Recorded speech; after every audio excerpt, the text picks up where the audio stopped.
வணக்கம் நண்பர்களே, நம்மளுடைய பாலிட்டி சிலபஸ் வைஸ்டாக நம்ம 6, 7, 8ஆம் வகுப்பு பாடப்புத்தகத்தில் குடிமியல் பாடப்பகுதியிலிருந்து நம்ம முக்கியமான வினாக்கள் மற்றும் விடைகளை இந்த வீடியோவில் பார்ப்போம். ரொம்ப முக்கியமானது, நம்ம எக்ஸாமுக்கு கேட்பதற்கு வாய்ப்புள்ள கொஸ்டின்ஸ்களை மட்டும்தான் எடுத்திருக்கு. அதற்கான விடைகளையும் நம்ம என்ன பண்ணுவோம், தெளிவாக பார்ப்போம். கொஸ்டின் நம்பர் 1, எந்த சரத்து நாட்டின் அமைதி மற்றும் பாதுகாப்பு தொடர்பானது? எந்த சரத்து நாட்டுடைய அமைதி மற்றும் பாதுகாப்பு தொடர்பானது என்று கொடுத்து நம்மளுக்கு 4 சரத்துகள் கொடுத்துருக்குறாங்க. இதில் சரத்து 19 அடிப்படை உரிமை சார்ந்தது. இந்திய குடிமகனாக பிறந்த அனைவருக்குமான அடிப்படை உரிமையில் பேச்சுரிமையை கொடுக்கக்கூடிய சரத்து தான் எதுனா சரத்து 19. ஓகேங்களா? அப்போ சரத்து 50 என்னது? சரத்து 50 நிர்வாகத்துறையிலிருந்து நீதித்துறையை பிரித்தல். நிர்வாகத்திலிருந்து அட்மினிஸ்ட்ரேட்டிவ்லேருந்து ஜுடிஷியலை பிரிக்கக்கூடிய சரத்து தான் எது? சரத்து 50. ஓகேங்களா? சரத்து 49 என்னது? நினைவு சின்னங்கள், வரலாற்று சுவடுகள் இவை அனைத்தையும் பாதுகாப்பது தொடர்பானது. ஓகேங்களா? சரத்து 51 தான் என்னதுன்னா நாட்டுடைய அமைதி மற்றும் பாதுகாப்பு தொடர்பானது. அப்போ ஆன்சர் என்ன? சரத்து 51. ஓகேங்களா? அப்போ ஆன்சர் எதுன்னு பார்த்தோம்னா சரத்து 51 தான் நாட்டுடைய அமைதி மற்றும் பாதுகாப்பு தொடர்பானது. 2, பாதுகாப்பு அமைப்பின் மிக உயர்ந்த பதவி இந்தியாவின் பிரதமரால் வகிக்கப்படுகிறதுன்னு சொல்கிறாங்க. பாதுகாப்பு அமைப்புடைய மிக உயர்ந்த பகுதி பிரதமரால் அமைக்கப்படுதுன்றாங்க. அதாவது பிரதமரால் வகிக்கப்படுகிறதுன்றாங்க. இல்லை, நம்மளுக்கு எப்பொழுதுமே highest position of defence organisation யாருடைய தலைமையில் தான் இருக்குன்னா பிரசிடெண்ட்டுடைய தலைமையில் தான் இருக்குது. இங்கே என்ன கொடுத்துருக்குறாங்க? இங்கே பிரைம் மினிஸ்டர் கொடுத்துருக்குறாங்க. ஓகேங்களா? அப்போ இது என்னவா இருக்குது? தப்பாக இருக்குது. ஓகேவா? என்னவா இருக்குது? தப்பாக இருக்குது. நம்மளுக்கு யார் தான் அங்கே முக்கியமான ஆள்னா பிரசிடெண்ட் தான் இங்கே யார்? பாதுகாப்பு தொடர்பானதில் மிக உயர்ந்த பதவி. 2, ஜனாதிபதி நாட்டின் தலைவராகவும் இந்தியாவின் ஆயுதப்படைகளின் தலைமை தளபதியாகவும் திகழ்கிறார்னு கொடுக்குறாங்க. இது சரி. பிரசிடெண்ட் தான் யார்? Head of the state. அது மட்டும் இல்லாமல் supreme commander of armed force. இது ரெண்டுக்குமே யார் தான் ஹெட்டுன்னா ஜனாதிபதி தான் ஹெட்டு. அப்போ நம்மளுக்கு என்னென்னா கீழே ஆப்ஷன் என்ன கொடுத்துருக்காங்கன்னு பாருங்களேன். கரெக்ட் ஸ்டேட்மெண்ட் கேட்டிருக்காங்க. Choose the correct statement. அப்போ நம்மளுக்கு என்னவா இருக்குது? 1 தப்பாக இருக்குது, 2 சரியாக இருக்குது. அப்போ ஆப்ஷன் சியில் தான் என்ன இருக்குது? 2 மட்டும் சரின்னு இருக்குது. அப்போ ஆப்ஷன் சி தான் ஆன்சர். ஓகேங்களா? அடுத்து match the following. Match the following பொறுத்து கேட்டிருக்கிறாங்க. ஒவ்வொரு பாதுகாப்பு அமைப்புகளும் அது உருவாக்கப்பட்ட ஆண்டுகளும் நம்மளுக்கு என்ன பண்ணிருக்காங்க? கொஸ்டினாக கொடுத்துருக்குறாங்க. ஓகேங்களா? அப்போ இந்திய கடலோர காவல்படை, இந்தியன் கோஸ்ட் கார்டு எப்போ உருவாக்கப்பட்டது? எப்பொழுது இந்தியன் கோஸ்ட் கார்டு உருவாக்கப்பட்டதுன்னு பார்த்தோம்னா 1978 உருவாக்கப்பட்டது. அடுத்து அஸ்ஸாம் ரைபிள்ஸ். அஸ்ஸாம் ரைபிள்ஸ் எப்போ உருவாக்கப்பட்டதுன்னா சுதந்திரத்துக்கு முன்பே 1835 உருவாக்கப்பட்டது தான் அஸ்ஸாம் ரைபிள்ஸ். 1835. அடுத்து சிறப்பு எல்லைப்புறப்படை, ஸ்பெஷல் ஃப்ரண்டியர் ஃபோர்ஸ், அது எப்போ உருவாக்கப்பட்டதுன்னா 1962 உருவாக்கப்பட்டுச்சு. அடுத்து மத்திய தொழிலக பாதுகாப்பு படை, சென்ட்ரல் இண்டஸ்ட்ரியல் செக்யூரிட்டி ஃபோர்ஸ் 1969 அமைக்கப்பட்டது. ஓகேங்களா? அப்போ இந்திய கடலோர காவல்படை 1978, அஸ்ஸாம் ரைபிள்ஸ் 1835, சிறப்பு எல்லைப்புற பாதுகாப்பு படை 1962, மத்திய தொழிலக பாதுகாப்பு படை 1969. இப்போ நம்மளுக்கு என்ன ஆன்சர் கிடைக்குதுன்னா 4, 3, 2, 1 கிடைக்குது. 4, 3, 2, 1 ஆப்ஷன் சி தான் ஆன்சர். ஓகேங்களா? கொஸ்டின் நம்பர் 4, நேபாளம் மற்றும் பூட்டான் எல்லையை பாதுகாக்கும் மற்றும் எல்லை தாண்டிய குற்றங்களை தடுக்கும் அமைப்பு எது? இந்தியாவினுடைய அண்டை நாடுகளான நேபாளம் மற்றும் பூட்டானுடைய எல்லையை பாதுகாக்கிறது மட்டும் இல்லாமல் எல்லையை தாண்டிய குற்றங்களை தடுக்கக்கூடிய அமைப்புக்காகவே ஒரு ஃபோர்ஸ் ஒன்று இருக்குது. அது என்னன்னு கேட்குறாங்க. நம்ம இங்கே என்ன பண்ணோம்னா எல்லை பாதுகாப்பு படைன்னு கொடுத்துருவோம். இல்லை, எல்லை பாதுகாப்பு படை நேபாளம் மற்றும் பூட்டானுடைய எல்லை பகுதிக்கு வராது. இங்கே யார் இருக்கிறாங்கன்னா சாஸ்திரா சீமா ஃபால். சாஸ்திரா சீமா ஃபால்ன்ற ஒரு அமைப்பு இருக்குது. இந்த அமைப்பு தான் என்ன பண்ணுது? நமக்கு நேபாளம் மற்றும் பூட்டான் எல்லையை பாதுகாக்குது. அது மட்டும் இல்லாமல் எல்லை தாண்டிய குற்றங்களையும் தடுக்கக்கூடிய அமைப்பாகவும் இருக்குது. அந்த அமைப்பு பேர் தான் சாஸ்திரா சீமா ஃபால். 5 கூற்று 1 கூற்று 2ன்னு கொடுத்துருக்குறாங்க. ஓகேவா? 5ல் ஷாம் மானக்சா என்பவர் இந்தியாவின் முதல் ஃபீல்டு மார்ஷல் ஆவார். இந்தியாவுடைய முதல் ஃபீல்டு மார்ஷல் வந்து ஷாம் மானக்சான்னு சொல்கிறாங்க. சரி. KM கரியப்பா 2வது ஃபீல்டு மார்ஷல் ஆவார். இதுவும் சரி. இந்தியாவுடைய இப்போ வந்து இந்த ஃபீல்டு மார்ஷல் பதவியை வந்து எடுத்துட்டாங்க. முதலாக இந்தியாவுடைய ஃபீல்டு மார்ஷலாக இருந்தவது யாருன்னா ஷாம் மானக்சான்ற ஒருத்தர். 2வதாக இருந்தவது யாருன்னா KM கரியப்பா என்ற ஒருத்தர். இவங்க 2 பேரும் என்ன இருந்தாங்க? ஃபீல்டு மார்ஷலாக இருந்தார்கள். இப்போ இந்த பதவியை நம்ம இந்திய இராணுவத்திலிருந்து என்ன பண்ணிட்டாங்க? எடுத்துட்டாங்க.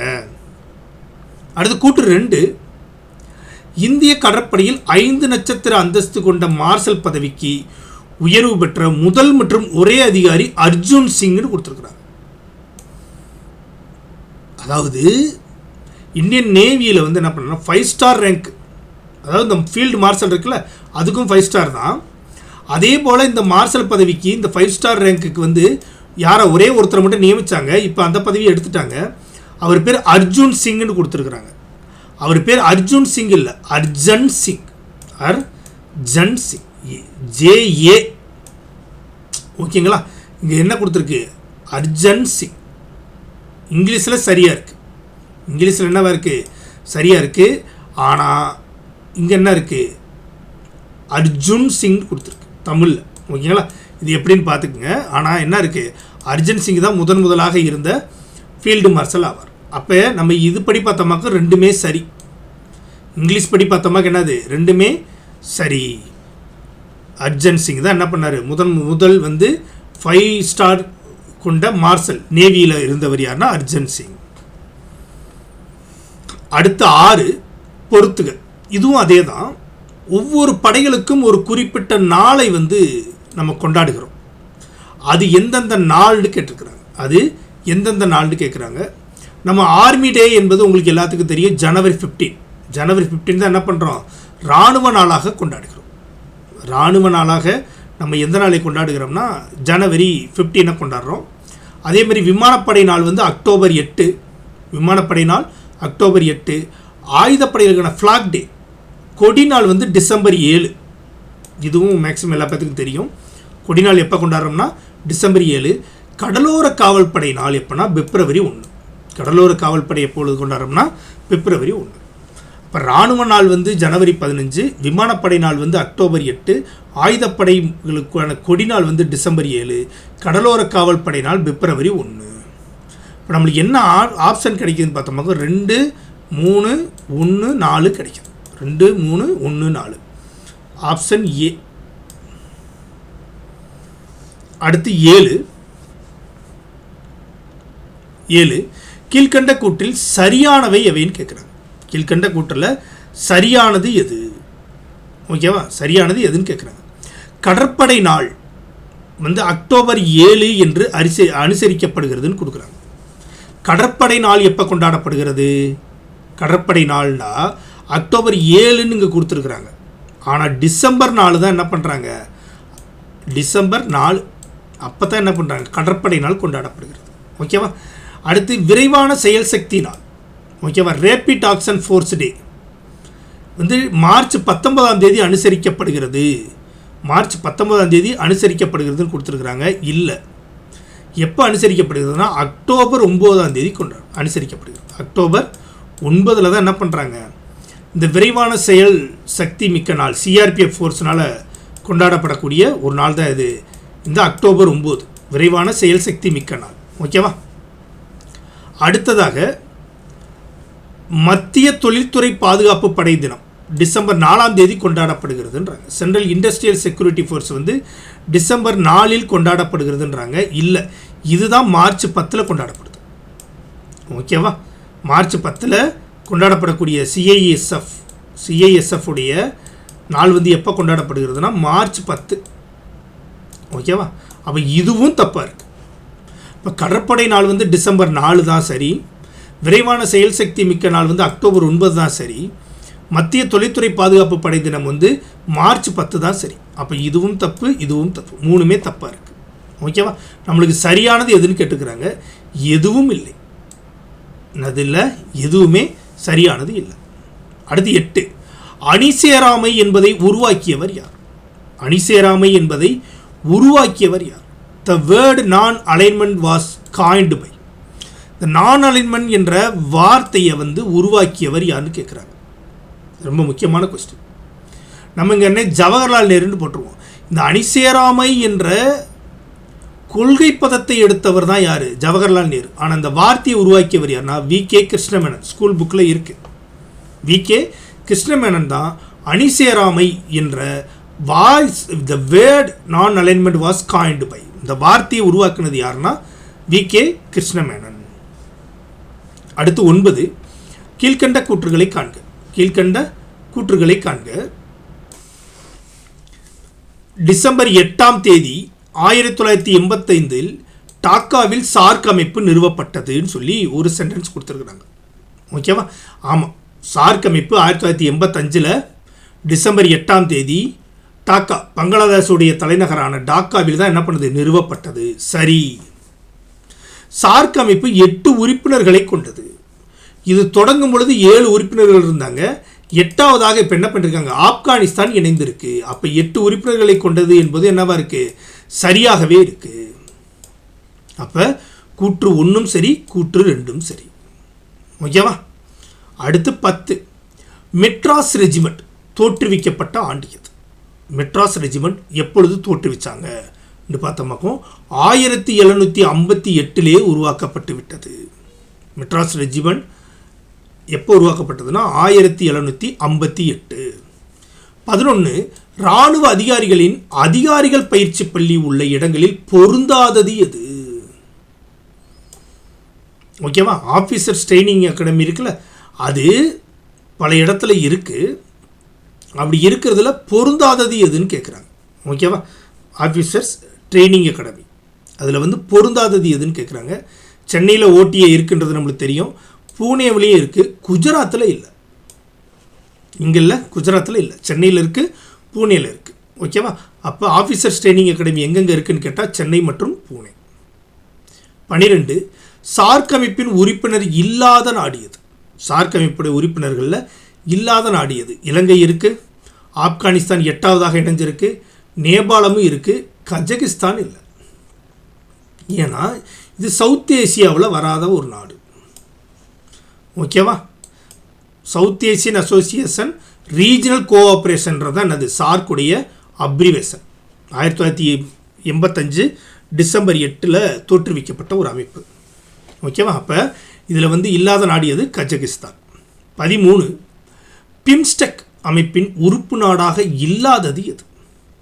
பிம்ஸ்டெக்ன்ற அமைப்பு இருக்குல்ல, இதோடைய உறுப்பு நாடாக இல்லாத நாடு இதுனா BIMSTEC, bay of Bengal initiative for multi sectoral technical and economic cooperation. ஓகேவா?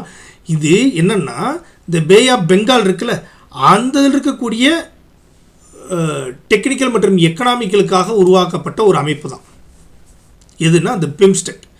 இதில் இல்லாத நாடு எதுண்டா இலங்கை இருக்குது, நேபாளமும் இருக்குது, பூட்டான் இருக்குது, பாகிஸ்தான் இல்லை. ஓகேவா? அப்போ என்ன இருக்குது? இலங்கை இருக்குது, நேபாளம் இருக்குது, பூட்டான் இருக்குது. எது இல்லை? பாகிஸ்தான் தான் என்ன பண்ணல, பிம்ஸ்டெக் அமைப்பில் இல்லாத ஒரு நாடு.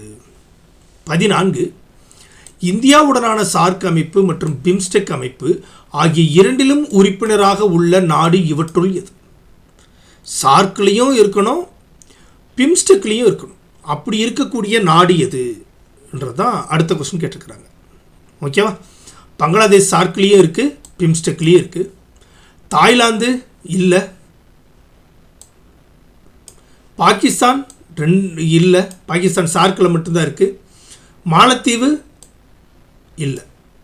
அப்போ ரெண்டுலேயுமே உறுப்பு நாடாக இருக்கக்கூடிய நாடு எதுனா பங்களாதேஷ் மட்டும்தான் இருக்குது. ஓகேவா? பங்களாதேஷ் மட்டும்தான் என்ன இருக்குது?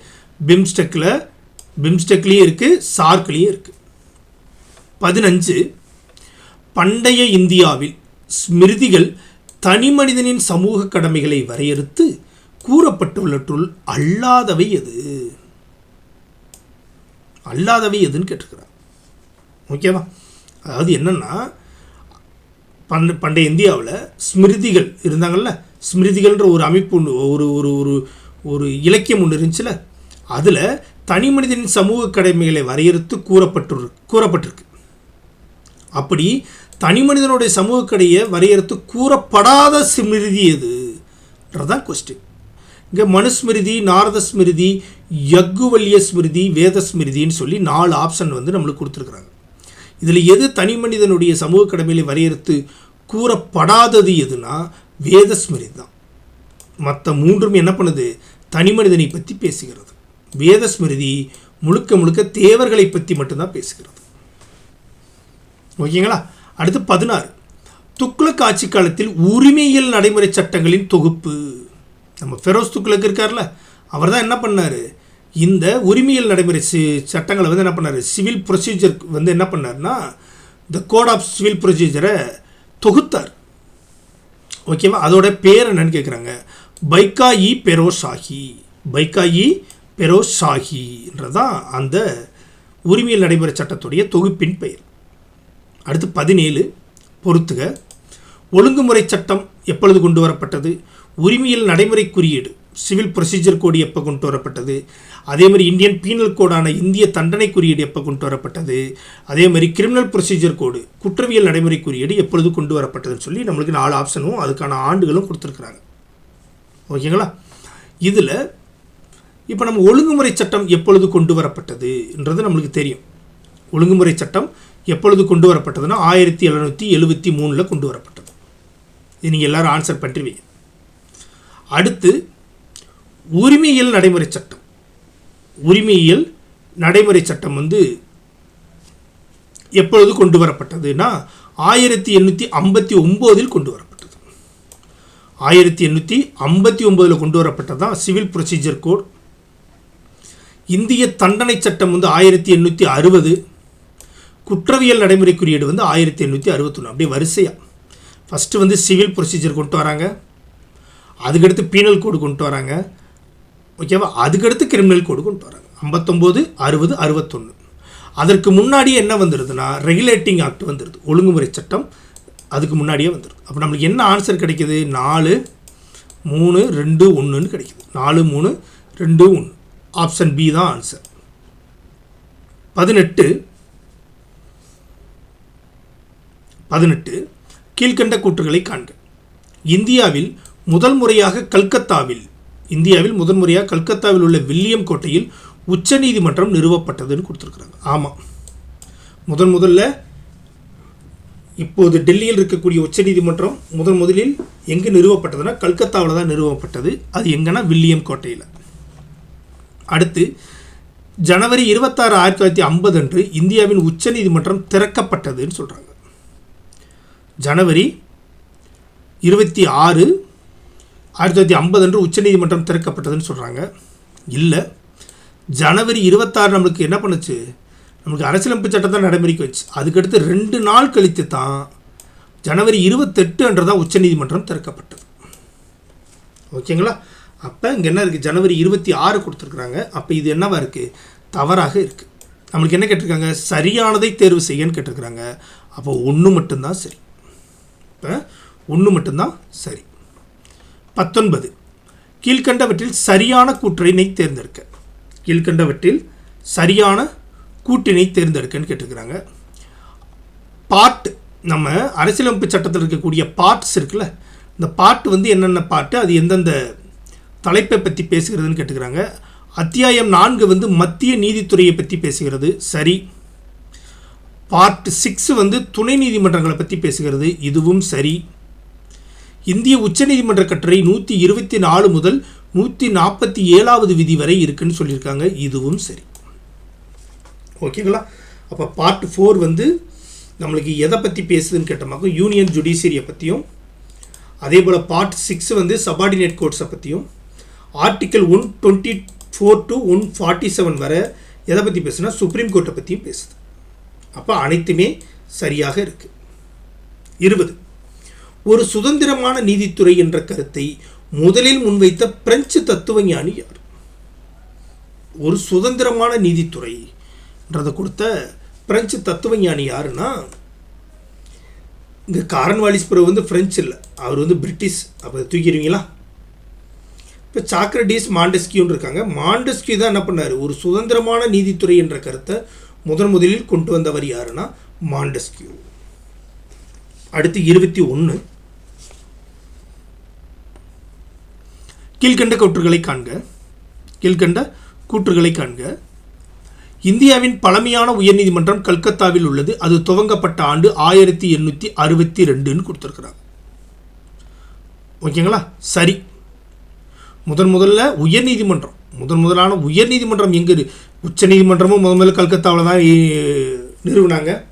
உயர்நீதிமன்றமும் என்ன பண்ணாங்க, முதலாக கல்கத்தாவில் நிறுவிட்டு அதுக்கடுத்து பாம்பே, அதுக்கடுத்து சென்னையில் நிறுவினாங்க. அது எந்த ஆண்டுன்னா 1862. இதுவும் சரியாகவே இருக்கு. அடுத்து நாட்டின் மிகப்பெரிய நீதிமன்றம் அலகாபாத் உயர் நீதிமன்றம்ன்றாங்க. ஆமாம், பரப்பின் அடிப்படையில் மிகப்பெரிய நீதிமன்றம் எதுனா அலகாபாத் ஹைகோர்ட்டு தான் அது மிகப்பெரிய நீதிமன்றம். இதுவும் சரி. அடுத்து மின் நீதிமன்ற திட்டம், அதாவது இ கோர்ட் ப்ராஜெக்ட் தொடங்க ஆண்டு 2004ன்னு சொல்லியிருக்கிறாங்க. இல்லை, 2004 இல்லை, 2007. 2007 தான் என்ன பண்ணாங்க, இ கோர்ட் வந்து அந்த ப்ராஜெக்டே என்ன பண்ணாங்க, ஸ்டார்ட் பண்ணாங்க. அப்போ இது மட்டும் தவறாக இருக்குது. 3 கூற்றில் மின் நீதிமன்ற திட்டம் மட்டும் என்னவா இருக்குது, தவறாக இருக்குது. நம்மளுக்கு என்ன பண்ணிருக்காங்கன்னா 1, 2 மட்டும் சரின்னு கொடுத்துருக்குறாங்க. அடுத்து 2, 3 மட்டும் சரி. இந்த ஆப்ஷன் வராது, அனைத்தும் சரி வராது, ஏதுமில்லை வராது. அப்போ 1, 2 மட்டும் சரி. ஆப்ஷன் ஏ தான் ஆன்சர். ஓகேவா? 22.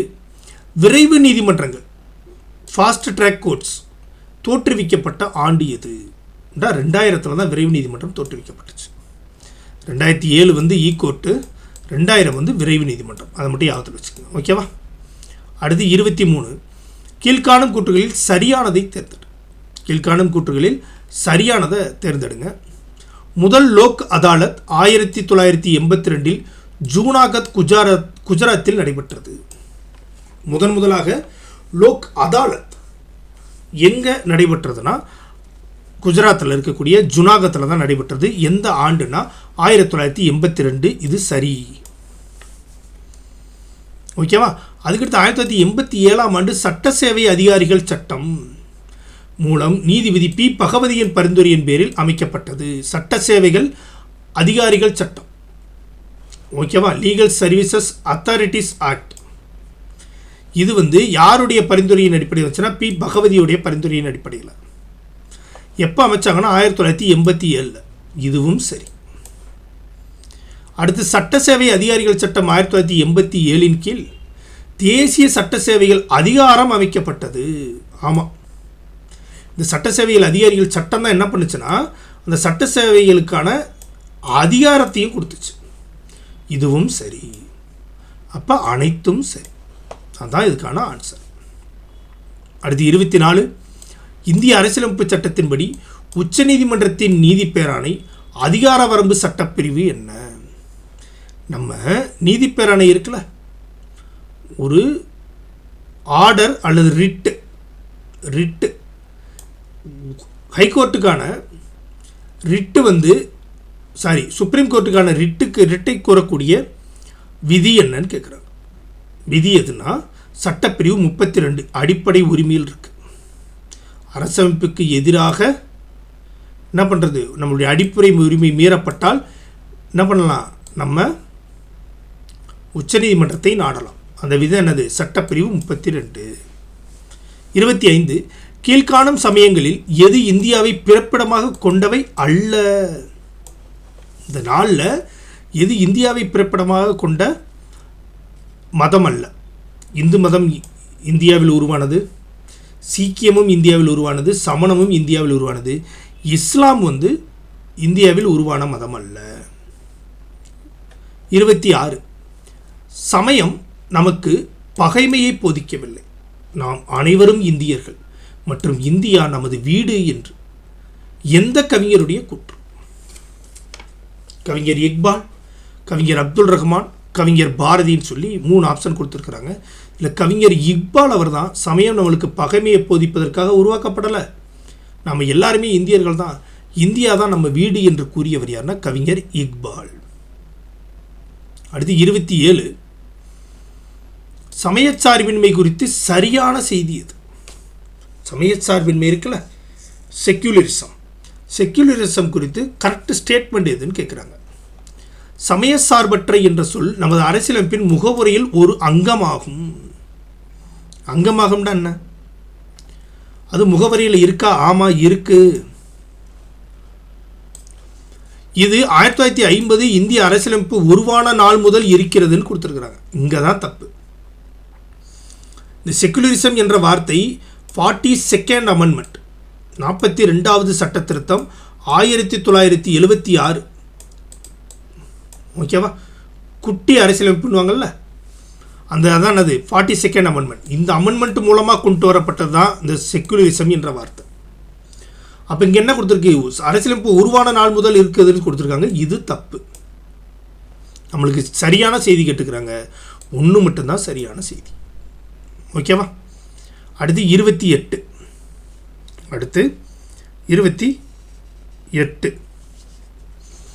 சமய சுதந்திரம் நாட்டு குடிமக்கள் மட்டுமின்றி இந்தியாவில் வாழும் வெளிநாட்டவருக்கும் வழங்கப்படுகிறது எனும் கருத்து உச்சநீதிமன்றத்தால் 1954ஆம் ஆண்டு எந்த வழக்கில் சுட்டிக்காட்டப்பட்டது? எந்த வழக்கில் சுட்டிக்காட்டப்பட்டதுன்றாங்க.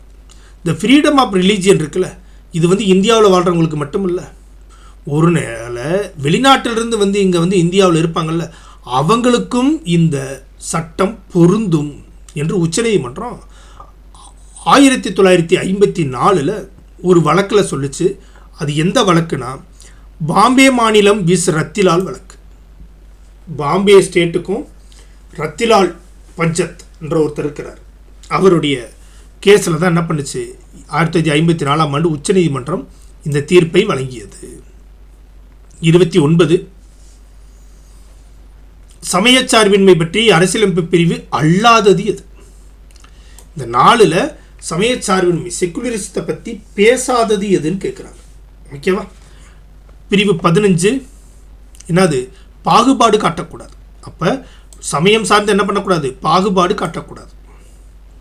அடுத்து பிரிவு 29 சிறுபான்மையினருக்கு பாதுகாப்பு. பிரிவு 29 என்னது? சிறுபான்மையினருக்கு பாதுகாப்பு. ஓகேவா. பிரிவு 24 என்னது? 14 வயதுக்கு உட்பட்ட குழந்தைகளை பற்றி, குழந்தைகளை வேலையில் அமர்த்த தடைன்னு கொடுக்குது. இப்போ இது சமயம் சார்ந்ததில்லை, இது குழந்தைகள் சார்ந்தது. அப்போ பிரிவு 27 என்னதுன்னா, மதத்தின் அடிப்படையில் யாருக்கும் வரி விதிக்கக்கூடாது. அதான் என்னது 27. அப்போ இதுவும் மதத்தின் அடிப்படையில் பாகுபாடு காட்டக்கூடாது, மதத்தில் சிறுபான்மை மதத்தினருக்கு முன்னுரிமை அளிக்கப்பட வேண்டும், அதே போல் மதத்தின் அடிப்படையில் யாருக்கும் வரி விதிக்கக்கூடாது. இது 3மே சமயச்சார்பின்மை பற்றியது.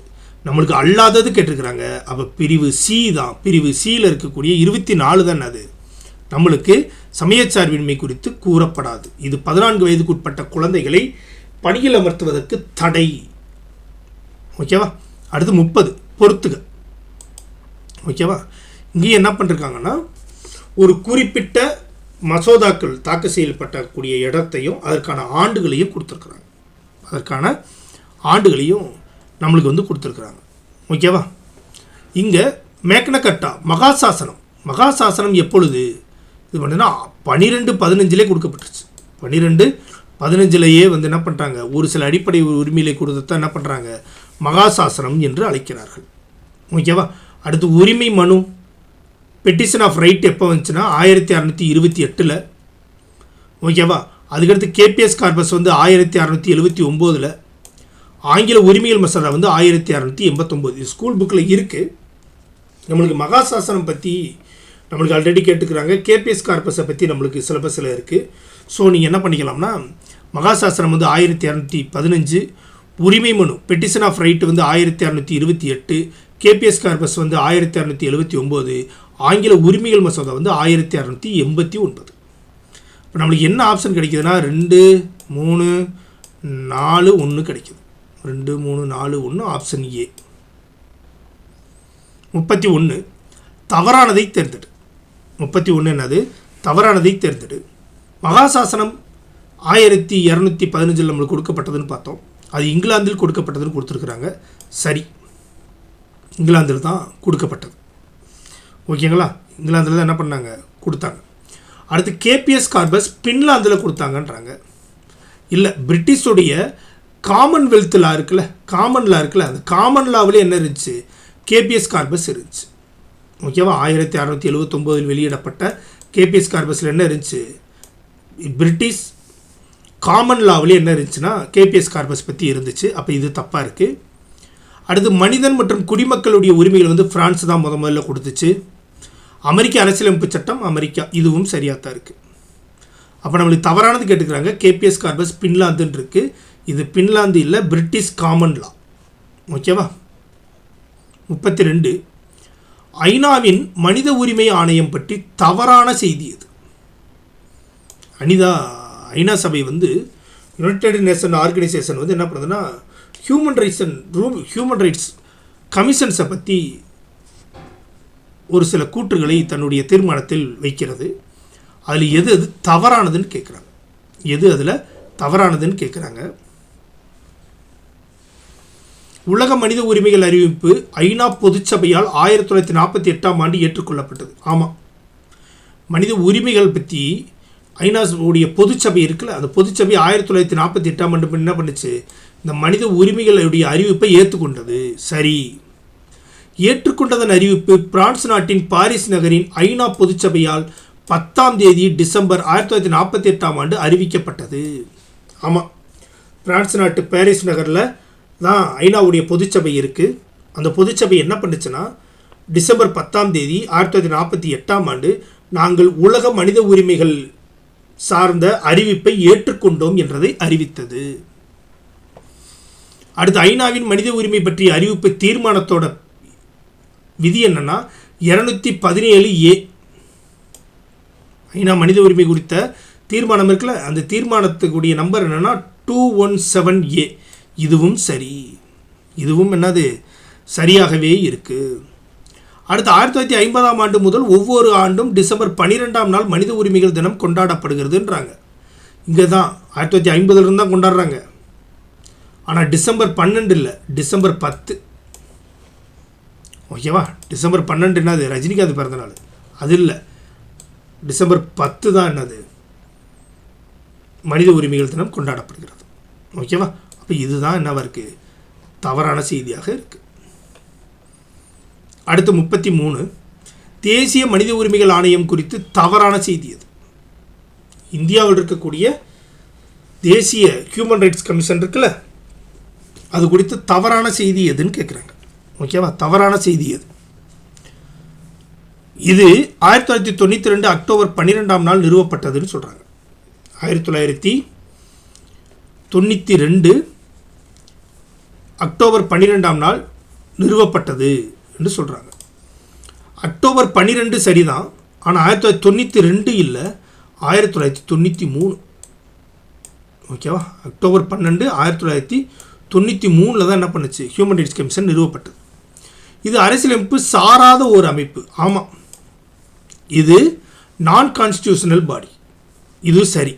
தலைமையகம் புதுடெல்லியில் அமைந்துள்ளது. ஆமாம், தலைமையகம் எங்கே இருக்குது, புதுடெல்லியில் இருக்குது. இது ஒரு தலைவரையும் உறுப்பினர்களையும் குடியரசுத் தலைவர் நியமனம் செய்வார். ஆமாம், குடியரசுத் தலைவர் தான் நேஷனல் ஹியூமன் ரைட்ஸ் கமிஷனுடைய தலைவரையும் உறுப்பினர்களையும் நியமனம் செய்கிறார். இதுவும் சரி. நம்மளுக்கு தவறான செய்தி கேட்டிருக்கிறாங்க. தான் தவறு. ஏனென்றால் national human rights commission 1993 October 12 நிறுவப்பட்டது. அடுத்து 34 மாநில மனித உரிமைகள் ஆணையம் பற்றி சரியானது எது. மாநில மனித உரிமை ஸ்டேட் ஹியூமன் ரைட்ஸ் கமிஷனுடைய கூற்றுகளை பற்றி கொடுத்துருக்குறாங்க. இது தமிழ்நாட்டில் 1997 ஏப்ரல் 17 நிறுவப்பட்டதுன்னு கொடுத்துருக்குறாங்க.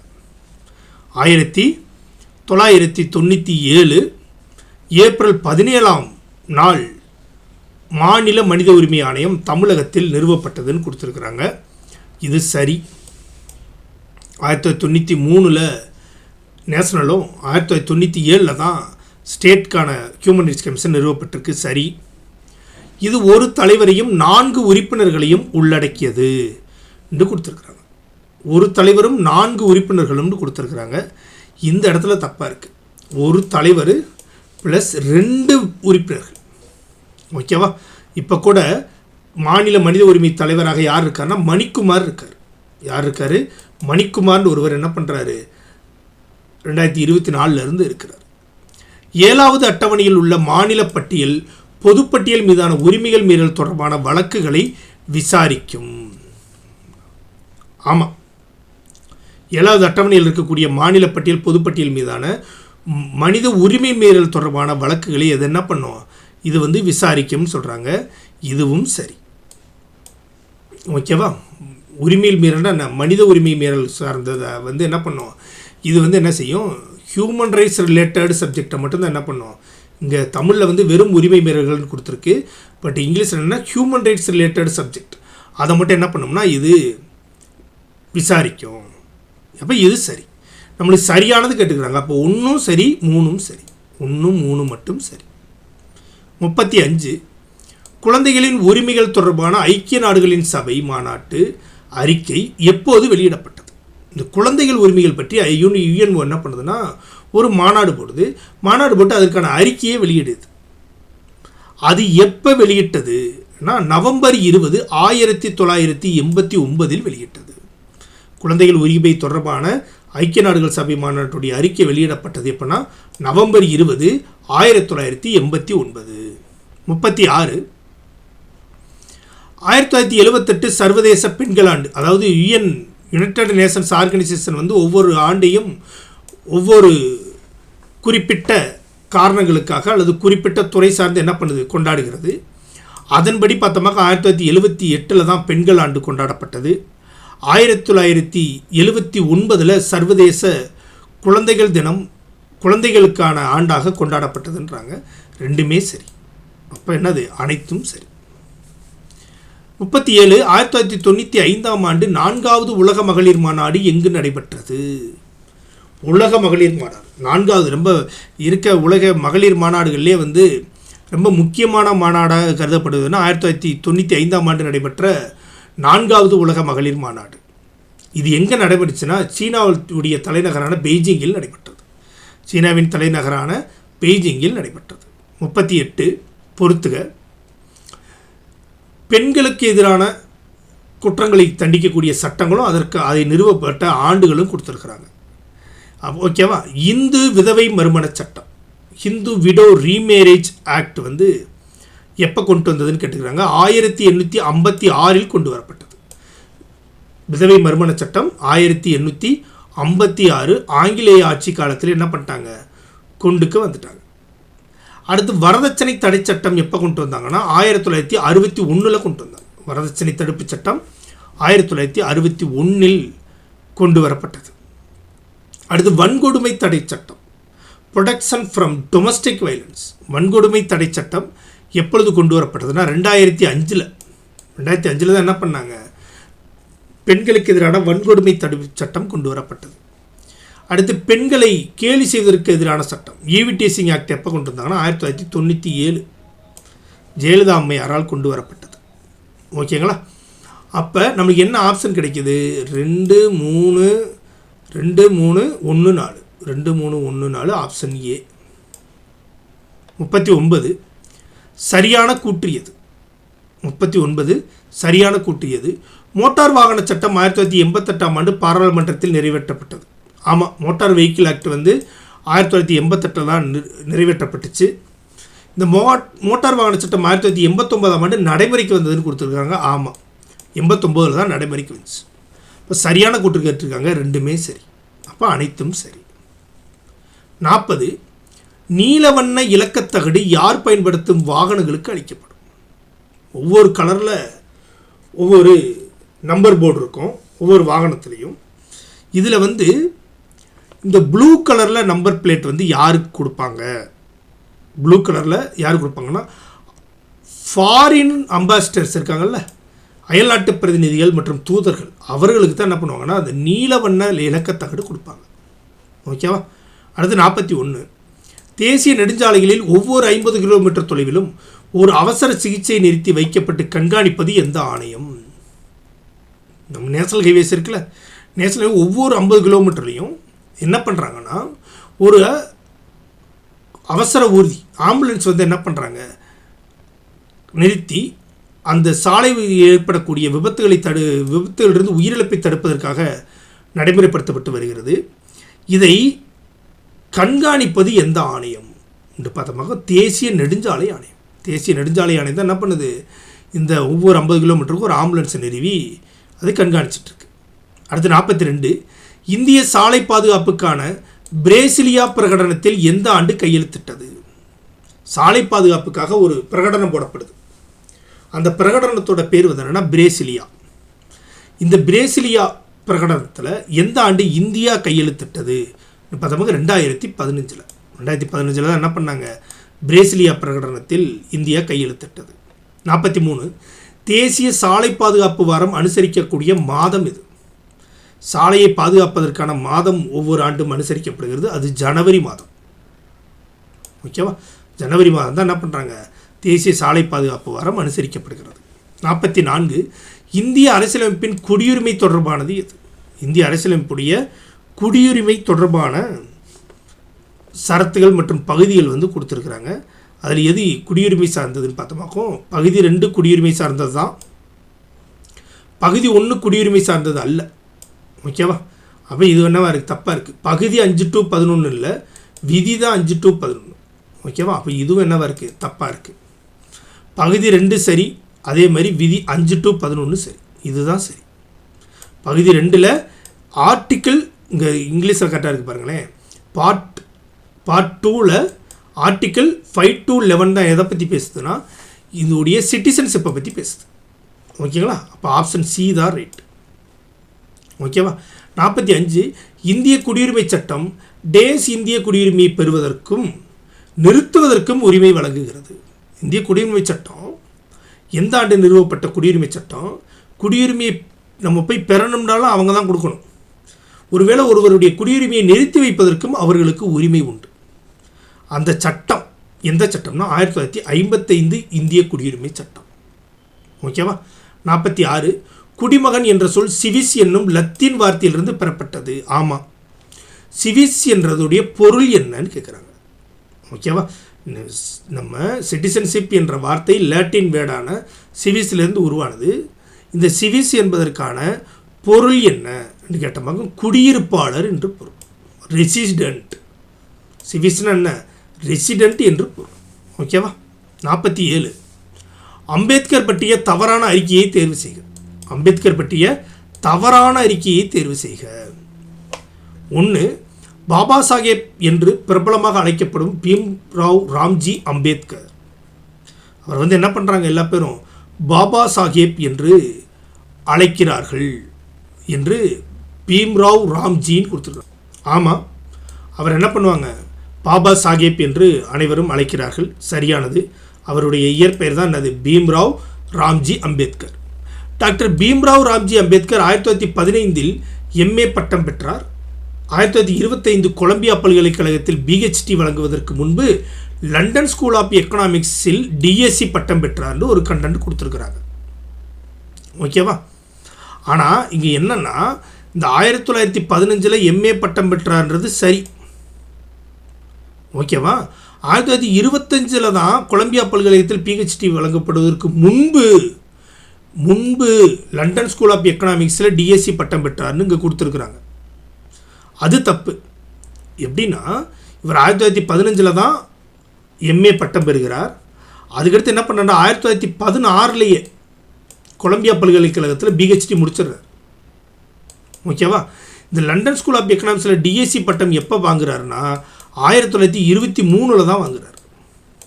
ஆனால் என்ன கொடுத்துருக்கு, இதுக்கு முன்பு இதுக்கு இந்த பிஹெச்டி பட்டத்துக்கு முன்பே பெற்றுவிட்டதாக கூறப்பட்டிருக்கு. இது தவறாக இருக்குது. இப்போ ஃபஸ்ட்டு எம்ஏ, அதுக்கடுத்து 16 பிஹெச்டி, 23 டிஎஸ்சி.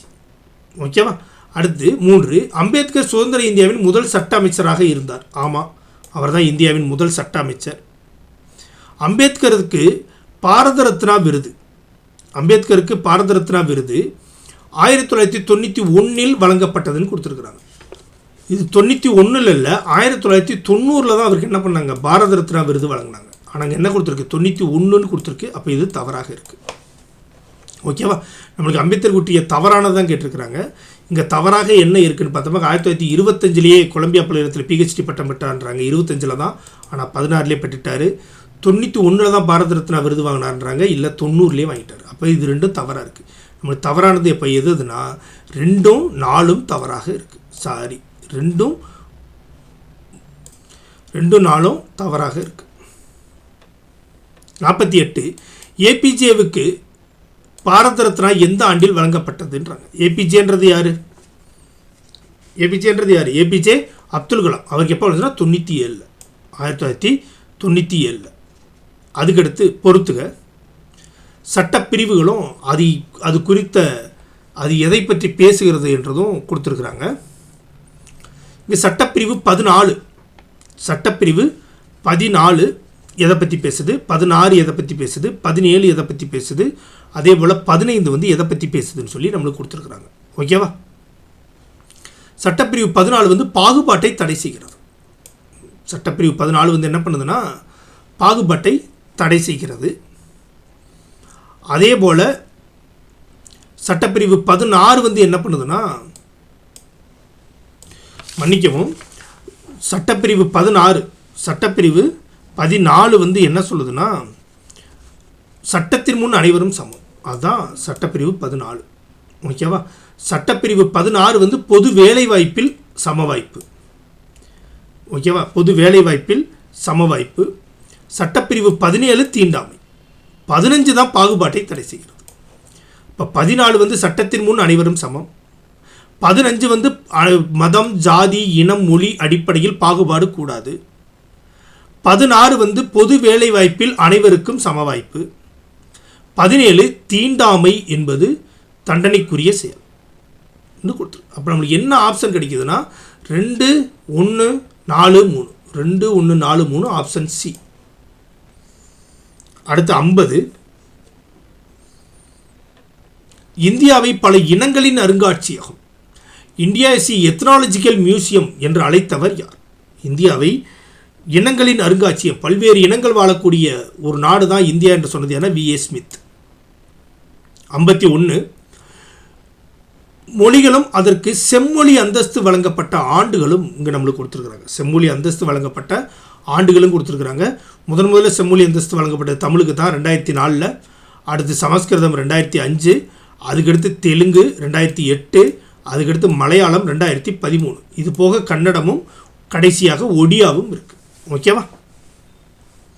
அடுத்து 52 தேசிய கொடி பற்றிய சரியான கூட்டினை கண்டறிக.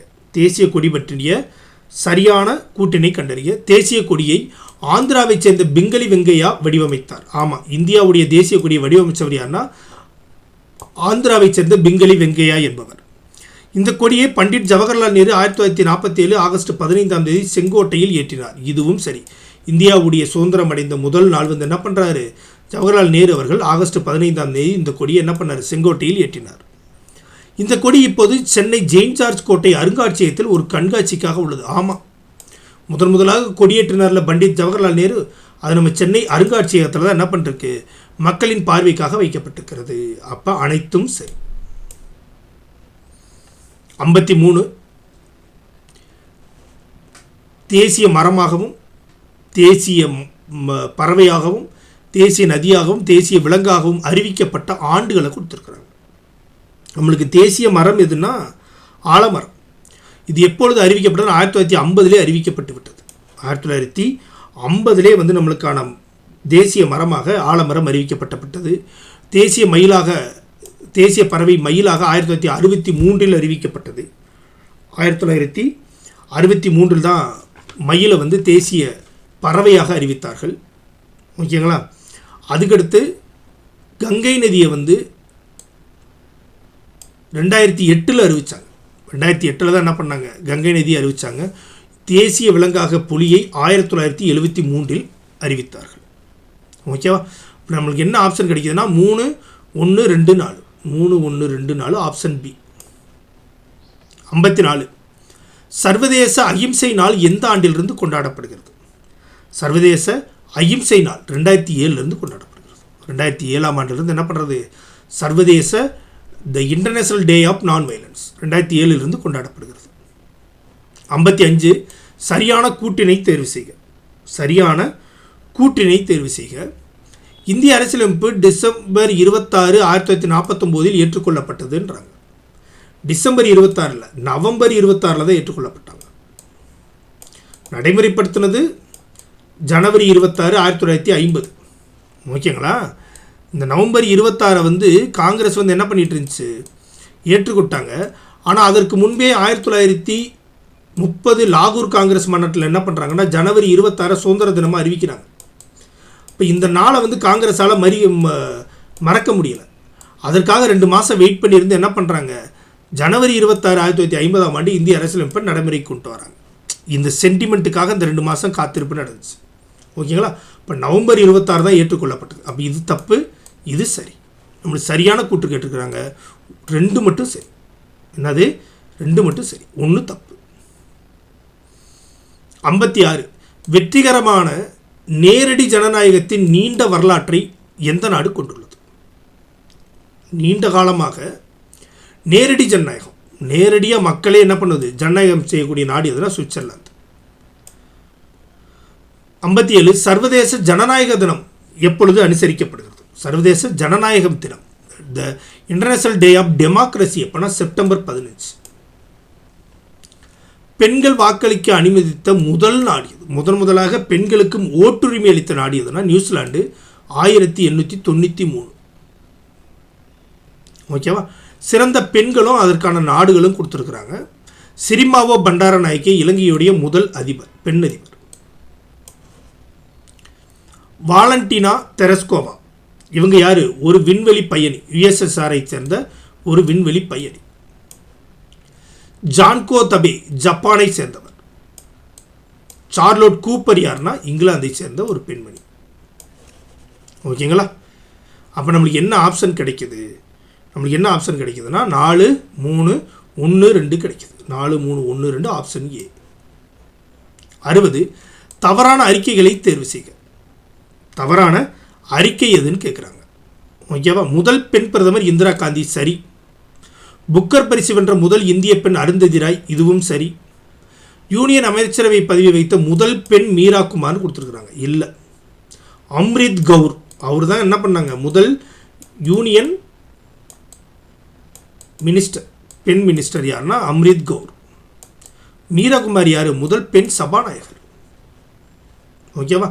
எவரெஸ்ட் சிகரத்தை ஏறிய முதல் பெண் பச்சேந்திரி பால், இது சரி. இப்போ தவறானது கேட்டிருக்கிறாங்க, சி தான் தவறு. அடுத்து 61 எல்லைப் பகிர்வு நாடுகளான இந்தியாவுடன் பொருத்துங்கள்னு கொடுத்துருக்காங்க. எந்தெந்த நாடெல்லாம் இந்தியாவுடைய எல்லையை பகிர்ந்து கொள்கிறது என்றதை கொடுத்துருக்குறாங்க. வடக்கில் நம்மளுக்கு என்ன இருக்குது? நேபாளம், பூட்டான், சீனா இருக்குது. கிழக்கில் என்ன இருக்குது? பங்களாதேஷ் மட்டும்தான் இருக்குது. தென்கிழக்கில் என்ன இருக்குது? நம்மளுக்கு இலங்கை இருக்குது. தென்மேற்கில் என்ன இருக்குன்னா மாலத்தீவு இருக்குது. ஓகேவா?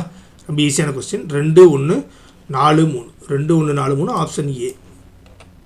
62 மாநில அரசின் 3 முக்கிய உறுப்புகள் யாவை? மாநில அரசுடைய முக்கியமான 3 உறுப்புகள் எது? மேயரா? இல்லை, இது உள்ளாட்சியில் வரக்கூடியது. பஞ்சாயத்து, மாநகராட்சி, கழகம் இங்கே வரவே வராது. கார்பரேஷனுக்கு இங்கே வேலையே இல்லை. கிராமம், நகரம், மாநிலம் இதுவும் இல்லை. சட்டமன்றம், நிர்வாகம், executive and judiciary. Legislative, executive, judiciary இதுதான் ஒரு மாநில அரசுடைய முக்கியமான உறுப்புகள்.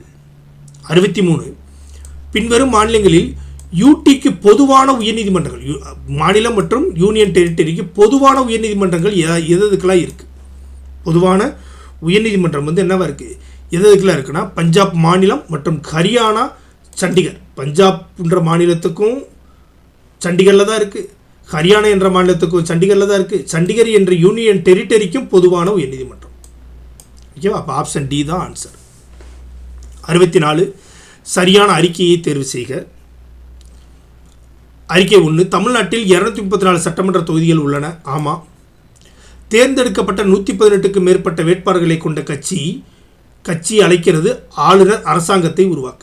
ஆமாம், ஆளுநர் என்ன பண்ணுறாரு, அரசாங்கத்தை உருவாக்குவதற்காக 51% வெற்றி பெற்ற ஒரு கட்சி என்ன பண்ணுவார், ஆளுநர் அழைப்பார். அப்போ 2மே சரியாக இருக்குது. அப்போ 2ம் சரியானது. 65 பிரவாசி பாரதிய திவாஸ், வெளிநாடு வாழ் இந்தியர்களுக்காக கொண்டாடப்படக்கூடிய ஒரு விழா தான் என்னதுன்னா பிரவாசி பாரதிய திவாஸ். அது எந்த நாள்னு கேட்குறாங்க. அது ஜனவரி 9. காந்தி அவர்கள் தென்னாப்பிரிக்கா சென்று இந்தியா வந்த நாள். 66 பொறுத்துக. ஓகேவா? குறிப்பிட்ட சட்டங்களும் அதற்கான ஆண்டுகளும் கொடுத்துருக்குறாங்க. குறிப்பிட்ட சட்டங்களும் அதற்கான ஆண்டுகளும். நுகர்வோர் பாதுகாப்பு சட்டம் 1986, அது உங்களுக்கு நல்லாவே தெரியும். சட்ட அளவீட்டு சட்டம் 2009. இந்திய தர நிர்ணய பணியக சட்டம் 1986. அத்தியாவசிய பொருட்கள் சட்டம் 1955. அப்போ consumer protection act 1986, legal metrology act 2009. அதே போல் இந்தியன் ஸ்டாண்டர்ட் ஆக்ட் 1986 தான். Essential commodity act 1955. அப்போ நம்மளுக்கு என்ன ஆப்ஷன் கிடைக்குதுன்னா 4-3-2-1 கிடைக்குது. 4-3-2-1 ஆப்ஷன் ஏ. 67 சரியான கூட்டணி தேர்வு செய்க. 67 சரியான கூட்டணி தேர்வு செய்க. சாவித்திரிபாய் பூலே முதல் பெண் பள்ளியில் முதல் பெண் ஆசிரியராக இருந்தார். ஆமாம், ஜோதிபாய் பூலே அவர்களுடைய மனைவி. அவங்க தான் இந்தியாவின் முதல் பெண் பள்ளியில் அவங்களே நிறுவி அதில் ஆசிரியராகவும் இருந்தாங்க. அடுத்து ஜோதிராவ் பூலே மற்றும் அவரது மனைவி சாவித்திரிபாய் பூலே 1848 சிறுமிகளுக்கான முதல் பள்ளியை தொடங்கினர். ஆமாம், பூனேவில் தொடங்கினாங்க. 1848 சிறுமிகளுக்காக ஜோதிராவ் பூலே அவர்களும் சாவித்திரிபாய் பூலே அவர்களும் முதல் பள்ளியை தொடங்கினார்கள். அப்போ ரெண்டுமே சரி. 68 அகில இந்திய வானொலி அதிகாரப்பூர்வமாக ஆகாஷ்வாணி என்று அழைக்கப்பட்ட ஆண்டு எது? அகில இந்திய வானொலியை ஆகாசவாணி என்று எப்பொழுது அழைத்தார்கள் என்றால் 1956. 69 சரியான அறிக்கையை தேர்வு செய்க. சரியான அறிக்கையை தேர்வு செய்க. ஜனநாயகம் என்றால் மக்களால் ஆட்சி செய்யப்படுகிறது என்று பொருள். ஆமாம், டெமோக்ரஸின்றது என்னது? Rule by the people. இது 2 கிரேக்க சொற்களை ஒருங்கிணைக்கிறது. ஆமாம், டெமோ அண்டு கிரேக் என்ற என்ன பண்ணுது, 2 சொற்களை என்ன பண்ணுது, இணைக்கிறது. அது ரெண்டுமே கிரேக்க சொற்கள்ன்றது கரெக்டு. டெமோஸ் என்றால் குடிமகனையும், கிரடோஸ் என்றால் சக்தி அல்லது ஆட்சி என்ற பொருளையும் தருகிறது. இதுவும் சரி. அப்போ அனைத்துமே சரியாக இருக்கு. 70 பெண்ணை பலவீனமான பாலினம் என்று அழைப்பது ஒரு அவதூறுன்றார். அது மட்டும் இல்லை, இது பெண்ணுக்கு ஆணின் அநீதி என்று சொன்னவர். இது பெண்ணுக்கு ஆண் செய்யும் அநீதி தான் பெண்ணை பலவீனமானவள் என்று சொல்வது என்று சொன்னது யாருன்னா நம்ம மகாத்மா காந்தி அவர்கள். 71 பின்வரும் கூற்றுகளில் எது சரியானது சரியானவை அல்ல? யாரை பற்றி கொடுத்துருக்குறாங்கன்னா ஆளுநராக ஒருவர் வருவதற்கான தகுதிகளை கொடுத்துருக்குறாங்க. ஆளுநராக வருவதற்கான தகுதிகளை கொடுத்துருக்குறாங்க. இந்தியாவின் குடிமகனாக இருக்க வேண்டும், சரி. 25 வயது பூர்த்தி அடைச்சிருக்கணும்ன்றாங்க, அங்கே தான் தப்பு. 35 வயது பூர்த்தி அடைச்சிருக்கணும். ஓகேவா? நல்ல மனம் இருக்க வேண்டும். நல்ல மனம் இல்லை, நல்ல மனநிலையில் இருக்கணும். சுட் ஹேவ் அ சவுண்ட் மைண்ட். நல்ல மனநிலை பெறலாதவராக இருக்கணும். எந்த ஒரு லாப பதவியும் கொண்டிருக்கக்கூடாது. அவருக்கு இதை தவிர வேற எதுவும் பணியில் அவர் என்ன பண்ணக்கூடாது, சம்பளம் வாங்கி வேலை செய்யக்கூடாது. இதுவும் சரி. அப்போ நம்மளுக்கு எது தப்பாக இருக்குது? பி தான் தப்பாக இருக்குது. எது தப்பாக இருக்குது? பி தான் தப்பாக இருக்குது. அப்போ ஆப்ஷன் டி. 72 இந்தியாவில் ஒரு கூட்டாட்சி அமைப்பு உள்ளது. இந்தியாவில் ஒரு கூட்டாட்சி அமைப்பு இருக்குன்னு சொல்கிறாங்க. ஆமாம், இந்தியா ஒரு ஃபெடரல் சிஸ்டம் கொண்ட ஒரு நாடு. நமது காரணம் என்ன கொடுக்குன்னு பாருங்கள். நமது அரசியலமைப்பின்படி அதிகாரம் மத்திய மாநில அரசுகளுக்கிடையே பிரிக்கப்பட்டுள்ளதுன்னு கொடுத்துருக்குறாங்க. ஆமாம், நம்மளுக்கு 7th டேபிளில் என்ன பண்ணிருக்கிறாங்க, மாநில பட்டியல், அதே போல் மத்திய பட்டியல், பொது பட்டியல் என்று பிரிச்சிருக்கிறாங்க. இதுவும் சரி. இதுக்கு சரியான விளக்கமாகவும் இருக்குது. இப்போ ஏ சரியானது, ஆர் ஏயை விளக்குகிறது. 73 மாநில சட்டமன்ற தேர்தலில் செல்லுபடியாகும் 6% வாக்குகளை பெறும் கட்சி. அதாவது மாநில கட்சிக்கு தவறான அறிக்கையை தருன்றாங்க. மாநில கட்சியாக அந்தஸ்து பெறுவதற்கான காரணங்கள் என்னன்றது தான் மேட்ரு. இதில் எது தவறாகவும் ஒன்று இருக்குது. இப்போ மாநில சட்டமன்ற தேர்தலில் மொத்தம் ஓட்டு போட்டது இருக்குல்ல, அதில் ஓட்டு போட்டதில் இல்லை, செல்லுபடியாகக்கூடிய, ஓகேவா, அதில் 6% ஓட்டுகளை பெற்றுக்கணும். சரி. 2 அவர்கள் ஒவ்வொரு 25 இடங்களுக்கும் ஒரு லோக்சபா இடத்தையும் சட்டமன்றத்தில் குறைந்தபட்சம் 2 இடங்களையும் வெல்ல வேண்டும். ஆமாம், ஒவ்வொரு 25 இடங்களுக்கும், அதாவது 25 இடங்கள்னால் என்ன, சட்டமன்றத்தில் ஒரு லோக்சபா இடத்தையாவது பெற்றுக்கணும். இப்போ 200 இருந்தால் என்ன பண்ணோம், 4 லோக்சபாவாவது பெற்றுக்கணுன்றதான் அவங்க என்ன பண்ணுறாங்க, சொல்ல வராங்க. சட்டசபையில் குறைந்தபட்சம் 4% இடங்களை வெல்ல வேண்டும் கொடுக்குறாங்க. குறைந்தபட்சம் 4 இடங்கள் தான், 4% இல்லை. ஓகேவா? அப்போ இது தப்பாக இருக்குது. இது என்னவா இருக்குது? தப்பாக இருக்குது. ஓகேவா? அப்போ 3 மட்டும் தவறு. தவறானதான் கேட்டுக்கிறாங்க, 3 மட்டும் தவறு. 74 சரியான கூட்டணி தேர்வு செய்க. விலங்குகளை அடையாளங்களாக ஒதுக்குவதை தேர்தல் ஆணையம் நிறுத்தியுள்ளது. ஆமாம், முன்னாடி கொடுத்துட்டு இருந்தாங்க. இப்போ என்ன பண்ணுறாங்க?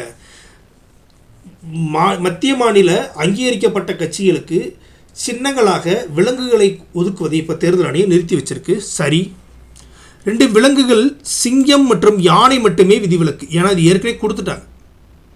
சிங்கம் வந்து பார்வர்டு பிளாக் கட்சிக்கும், யானை வந்து பகுஜன் சமாஜ் மாயாவதி அவர்களுடைய கட்சிக்கும் கொடுத்துட்டாங்க. 3 வெவ்வேறு மாநிலங்களில் உள்ள வெவ்வேறு கட்சிகள் ஒரே குறியீட்டை பயன்படுத்தலாம்னு கொடுக்குறாங்க.